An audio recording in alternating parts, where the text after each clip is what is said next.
Hello guys, ito na yung lutuan ng kupras namin sa ngayon. Nasira ng bubong na dahil sa bagyo. Ngayon guys, ang gagawin natin, manguha tayo ng, kung nakilala ninyo, ito.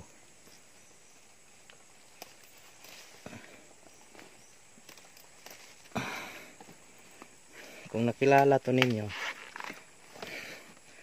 kung sinong nakakilala nito, ito ang tawag nito pako.